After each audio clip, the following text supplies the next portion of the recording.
Hey, we're back. I want to welcome our guest today. His name is John Law. He's the co-founder of the Burning Man Festival and SantaCon. John, thank you for joining us. I recently completed a book with two co-authors, Kevin Evans and Carrie Galbraith, on the San Francisco Cacophony Society, and that's a group that had an influence on a lot of events to come afterwards. Like the SantaCon began as a cacophony event. Burning Man on the Desert was basically a confluence of people who were involved in cacophony, and a couple of the builders who had been doing Burning Man on Baker Beach.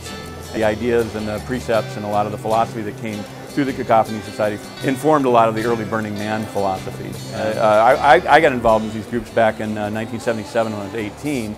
I joined a group called the San Francisco Suicide Club, which was urban exploration and a pranks group. We would do street theater and pranking, and it was always with a very specific idea about how to morally move throughout the world. In other words, we would do events in abandoned buildings. We would occupy the abandoned building, but we'd never take anything out of the building or wreck anything in the building. We used the space, cleaned up after we were done, and left. And that's where the leave no trace philosophy of Burning Man originally came from the Suicide Club. The author, Chuck Palahniuk, was a Portland Cacophony Society member back in the early 90s before he wrote Fight Club, and he based Project Mayhem, which is the group in Fight Club, partially on the Cacophony Society. And he wrote the intro for our book too, by the way. So. Great. What's the most important lesson that you've learned from viral marketing that you can teach to anyone out there who throws that term out there? Well, viral marketing, all it is getting your idea out to people that would be interested in your idea. And if you believe in your idea, it doesn't matter how you put it out there. You're going to use whatever tools you can.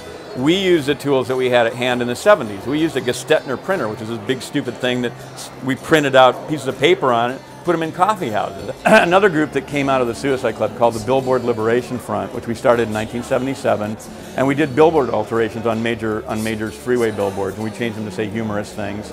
And we would do press releases, which we'd hand deliver to the press at that time. We used to do we used to do like paper newsletters. And the Cacophony Society one was called Rough Draft, because we couldn't think of a name for it. That then went online, in the mid-90s, when more and more people that we knew were going online. Okay, we'll have to stop. All right, that's enough, Sebastian. You're not going to move if you're there? Hey.